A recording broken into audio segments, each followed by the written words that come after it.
प्रभु में मेरे प्रिय भाई बहनों, आप सभी को मेरा जय मसीह की। आप सब कैसे हैं? उम्मीद करती हूँ आप सब लोग अच्छे होंगे। जैसा कि आप जानते हैं कि हमारा अध्याय जो है वो अभिषेक पाने के कदम का है और उसके हम चौथे बिंदु पर आ पहुँचे हैं। परमेश्वर के जन का अति निकटता से अनुसरण करें। तो आइए हम चौथे बिंदु को शुरू करते हैं। परमेश्वर के जन का अति निकटता से अनुसरण करने का यह दूसरा महत्वपूर्ण कदम है। लोगों के सभी उदाहरण जिन्होंने अभिषेक पाया है वे अपने परामर्शदाता के निकट बने रहते हैं। एलीशा अंत तक एलिय्याह के अति निकट बना रहा था। एलिय्याह ने कई अवसरों पर चाहा कि एलीशा उससे अलग हो जाए, परंतु वह तो अंत तक उसका अनुसरण करता रहता था। परमेश्वर के जन का अति निकटता से अनुसरण करने के लिए 3 तरीके हैं जिनको आप काम में ला सकते हैं। पहला, भौतिक साहचर्य और अति निकटता की पारस्परिक क्रिया। अभिषेक पाए परमेश्वर के दास के साथ व्यक्तिगत जानकारी या परिचय बनाए रखना है। यहोशू मूसा के साथ उसके व्यक्तिगत दास और सेवक के रूप में जुड़ा रहा था, हमेशा जुड़ा हुआ था। यहोशू पहला अध्याय का पहला पद उसके सेवक यहोशू से जो नून का पुत्र था। एलिय्याह के ऊपर जो अभिषेक था, एलीशा के उसके दुगने भाग को पाने की इच्छा की थी। वह जानता था कि परमेश्वर के जन की सेवा करने के द्वारा वह उस अभिषेक को पा सकता था जिसकी उसने इच्छा की थी।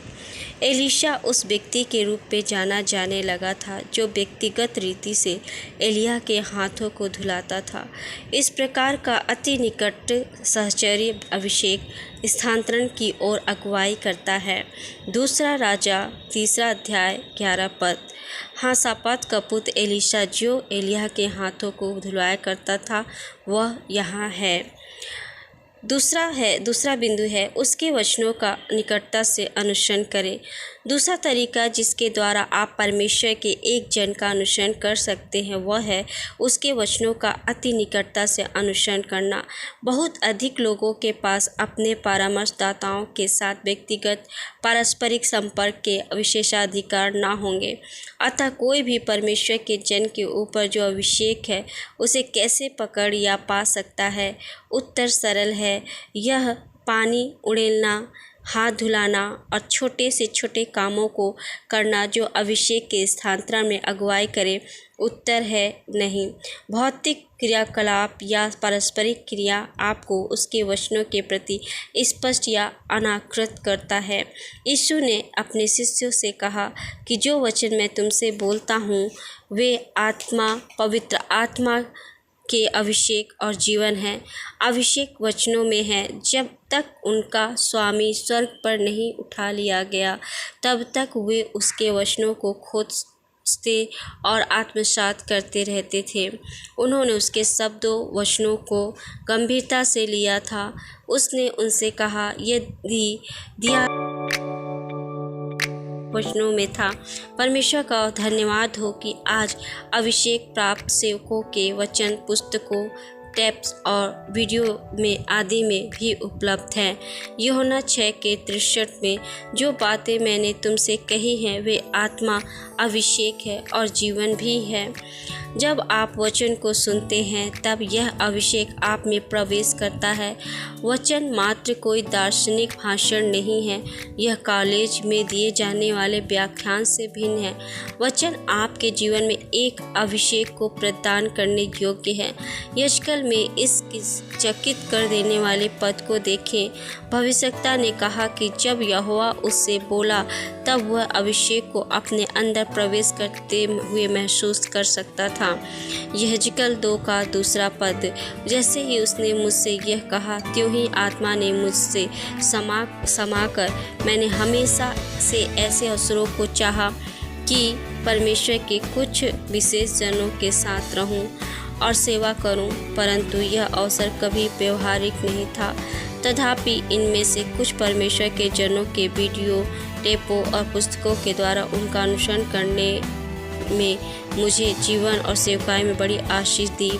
एलीशा एलिय्याह के अति निकट चलता रहता था कि स्वयं परमेश्वर को उन्हें अलग करना पड़ा था। आपके आत्मिक पिता से आपको अलग करने की अनुमति किसी को ना दे, परिस्थिति को अनुमति ना दे कि आपको आपके परमेश्वर के जन से अलग करने पाए। दूसरा राजा 2:11 में इस तरह लिखा है कि अचानक एक अग्निमय रथ और अग्निमय घोड़ों ने उनको अलग अलग किया। इस तरह से मेरे प्रिय भाई बहनों, हम लोग देख सकते हैं कि एक आत्मिक जन हमारे जीवन में होता है तो हम अभिषेक को प्राप्त कर सकते हैं। उनके साथ रहने से, उनके वचनों को सुनने से, उनके साथ छोटे बड़े कार्यों में हाथ बटाने के दौरान हम अपने पवित्र आत्मा के अभिषेक को पा सकते हैं। इसीलिए परमेश्वर के जन का अति निकटता से अनुसरण करें। मतलब जो परमेश्वर के जन हैं वो जिस तरह से परमेश्वर के कार्य को करते हैं उसे आप बड़े निकटता से उसे करें, ताकि जो अभिषेक उनके ऊपर है वो अभिषेक आपके ऊपर भी हो जाए। अपने जीवन में किसी को भी अलाउ ना होने देना, परिस्थिति को, ना किसी भी लोगों को कि जो आपके और आपके आत्मिक पिता, माता पिता या आत्मिक फ्रेंड या आत्मिक भाई बहन है उनसे आपको अलग होना पड़े। आप किसी को भी अलाउ ना होने दें, वरना शैतान इसी खोज में है कि कब आत्मिक लोगों से आत्मिक के बीच में फूट डालें।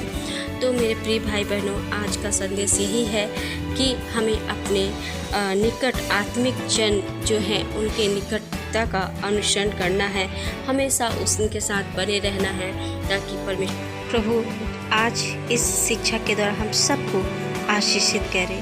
धन्यवाद। जय मसीह की।